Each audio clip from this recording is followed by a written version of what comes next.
నమస్తే, welcome to అమ్మా news. Balineni Srinivas, Kilari Rosaiah, అదేవిధంగా సామినేని ఉదయభాను, ఈ ముగ్గురు కూడా వైసీపీ పార్టీ నుంచి జనసేన పార్టీ తీర్థం పుచ్చుకోబోతున్నారు. అయితే ఎంతో మంది అభిమానుల మధ్య ఈ చేరికలకు వెళ్ళాలనుకున్న వారికి ఆదిలోనే హంసపాదులాగా తగిలింది. ఎందుకంటే అతి తక్కువ మందితో వచ్చి పార్టీ ఆఫీసులో చేరాలంటూ పైనుంచి వారికి సమాచారం వచ్చినట్టుగా తెలుస్తుంది. అసలు బాలినేని శ్రీనివాస్ రాకను ఎవరు ఆపుతున్నారు? జనసేనలోకి బాలినేని శ్రీనివాస్ వెళ్ళడం ఎవరికి ఇష్టం లేదు. ఒక పక్క వైసీపీ నుంచి జనసేనలోకి క్యూలు కడుతుంటే బాలినేని శ్రీనివాస్ రాకను టీడీపీ పార్టీలోని కొందరు టీడీపీ పార్టీయే అడ్డుకుంటుందని చెప్పి రాజకీయ విశ్లేషకుల నుంచి వస్తున్న మాట. అంటే బాలినేని శ్రీనివాస్ జనసేనలోకి వెళ్ళడం టీడీపీ తమ్ముళ్ళకి కానీ తెలుగు తమ్ముళ్ళకి కానీ ఇష్టం లేదా? ఎందుకు బాలినేని శ్రీనివాస్ జనసేనలోకి వెళ్లకుండా అడ్డుకోవాలని చూస్తున్నారు అని చెప్పి అనేక ప్రశ్నలు లేవనెత్తుతున్న విషయం తెలిసిందే. కానీ జనసేనలోకి బాలినేని వెళ్ళడం అనేది దాదాపు ఖరారైపోయింది.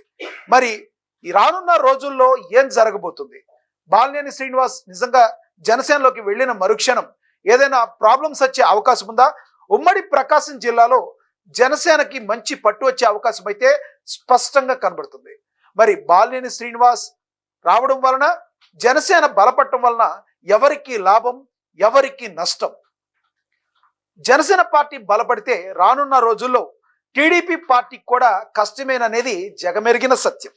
మరి ఇలాంటి సమయంలో బాలినేని శ్రీనివాస్ని ఆపడానికి చాలా వరకు ట్రై చేశారు. గతంలో మనం చూడొచ్చు, దామచర్ల జనార్దన్ కూడా బాహాటంగానే టీడీపీ పార్టీ ఎటువంటి చెప్పగానే తాను వ్యక్తిగతంగా కూడా మాట్లాడటం జరిగింది.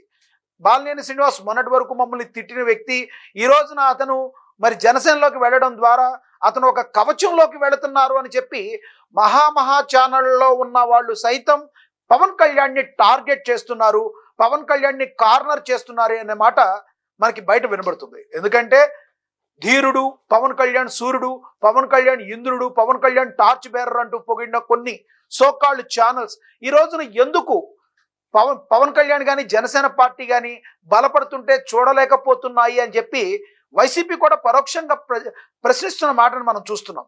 నిజంగా బాలినేని శ్రీనివాస్ కానీ ఈ వైసీపీలో నుంచి కానీ కొంతమంది వెళితే రానున్న 2029 ఎలక్షన్లకి మరి వైసీపీ పార్టీతో పాటు టీడీపీ పార్టీ కూడా అనేక సమస్యలను ఎదుర్కొనే అవకాశం ఉందా అంటే అవును అనే సమాధానం వినిపిస్తుంది. ఎందుకంటే ఇప్పుడు కూటమిని ప్రభుత్వాన్ని ఫామ్ చేస్తున్నప్పటికీ కూడా ఎప్పుడు కూడా టీడీపీ పార్టీ కోరుకునేది జనసేన మాకు సామంతరాజుల్లాగా కప్పం కట్టి ఈ రకంగా ఉండాలి తప్పితే జనసేన ఇండివిడువల్గా ఎదగడాన్ని టీడీపీలోని కొంతమంది నేతలు సహించలేకపోతున్నారు అనే మాటలు మనకి గుసగుసలు బయట వినబడుతున్నాయి. దీనిలో వాస్తవం ఉందా లేదా అనేది మరి రానున్న రోజుల్లో మరికొంత సమయంలో అయితే తెలుస్తుంది. కానీ మరి ఈ రోజుల్లో జనసేన పార్టీ బలంగా ముందుకు వెళ్ళాలి అంటే కంపల్సరీ సంస్థాగతంగా జనసేన పుంజుకోవాల్సిన అవసరం ఎంతైనా ఉంది. గతంలో మనం చూసాం, తూర్పుగోదావరి, పశ్చిమ గోదావరి, కృష్ణా ఇక్కడి వరకు కూడా జనసేన పార్టీ నాయకులతో కొంతవరకు బలంగా ఉన్నప్పటికీ కూడా గుంటూరు, అదేవిధంగా ఇప్పుడు ప్రకాశం డిస్టిక్లో అంతకుముందు బలమైన కేడర్ ఉన్నప్పటికీ కూడా నాయకుడు లేకపోవడం అనేది జనసేన పార్టీకి తీరని లోటుగా కనిపిస్తుంది.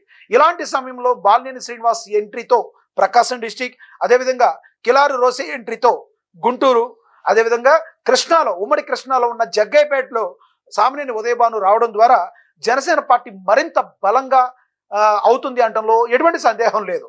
మరి జనసేన పార్టీ బలం పుంజుకునే కొద్దీ అది టీడీపీ పార్టీకి ఎటువంటి పరిస్థితులు వస్తాయో అని చెప్పి తెలుగు తమ్ముళ్ళలో కొంత భయం నెలకొని ఉన్నమాట వాస్తవాన్ని అంగీకరించక తప్పదు. పైగా కొంతమంది కొన్ని ఛానల్స్ చూస్తుంటే నిన్నటి వరకు వైసీపీ కూటమి అన్నట్టుగా ఉంది, కానీ ఈ రోజున కూటమిలో ఉన్న జనసేన ఇండివిడువల్గా ముందుకు వెళుతుంటే ఎవరు జనసేనని కాళ్ళను పట్టుకుని వెనక్కి లాగడానికి ప్రయత్నిస్తున్నారు? దీన్ని కూడా ప్రజలందరూ కూడా ఒక రకంగా గమనిస్తున్నారు. అంటే మనం చూస్తున్నాం, కొన్ని విశ్లేషణలు చూస్తూ ఉంటే జనసైనికులు కూడా బాలినేని శ్రీనివాస్ రావడాన్ని ఇష్టపడతలేదు అని బాహటంగా చెప్తున్నమాట. వాస్తవానికి చూస్తుంటే జనసేన కార్యకర్తలు కానీ జనసేన నాయకులు కానీ ఎవరు కూడా బాలినేని శ్రీనివాస్ ఎంట్రీని వ్యతిరేకించట్లేదు. వాళ్ళు కోరుకుంటున్నారు, తమ పార్టీ బలం కావాలి అంటే బలం పడవాలని వాళ్ళు కోరుకుంటారు. ఎవరికి ఇది గొంతుకులో పచ్చి వెలక్కాయ పడినట్టుగా అవుతుంది.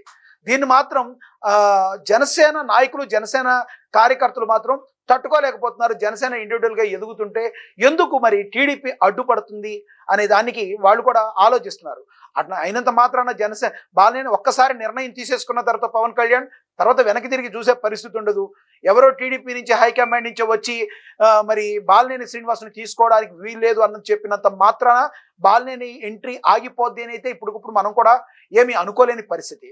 కానీ ఎందుకు మధ్యలో ఆటంకాలు సృష్టిస్తున్నారు? బాలినేని శ్రీనివాస్ రావడం వలన ఎందుకు అక్కడ టీడీపీకి అంత మైనస్ కాబోతుంది అన్న దానికి మరి పలు రకాల కారణాలు చెప్తున్నారు. టీడీపీ వాళ్ళు ఏమంటారంటే ఆయన మీద అనేక ఆరోపణలు ఉన్నాయి, అనేక రియల్ ఎస్టేట్కి సంబంధించిన ఆరోపణలు అని వాళ్ళు మాట్లాడుతున్నప్పటికీ కూడా ఇటు నుంచి జనసేన నాయకుల నుంచి, కార్యకర్తల నుంచి కూడా కొన్ని మాటలు వస్తున్నాయి.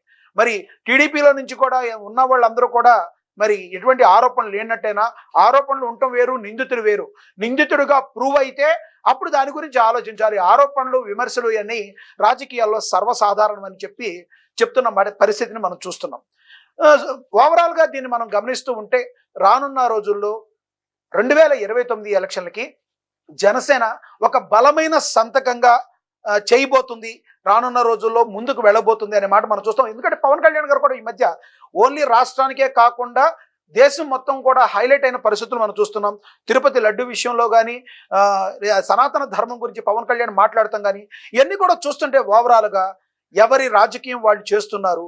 ఈ క్రమంలో ఒకవేళ కన్నా జనసేన టీడీపీ మధ్య మన గ్యాప్ ఏమైనా వస్తే దాన్ని క్యాచ్ చేసుకుంటాకి వైసీపీ రెడీగా ఉంది అనడంలో అతిశయోక్తి లేదేమో. మరి చూడాలి, మరి రానున్న రోజుల్లో ఎటువంటి స్టెప్స్ ముందుకు వెళతాయి అనేది మనకి కాలమే సమాధానం చెప్పాలి. ఇది వాటి హాట్ టాపిక్. నేను మీ లక్ష్మీనారాయణ నరహరి శెట్టి. నమస్తే.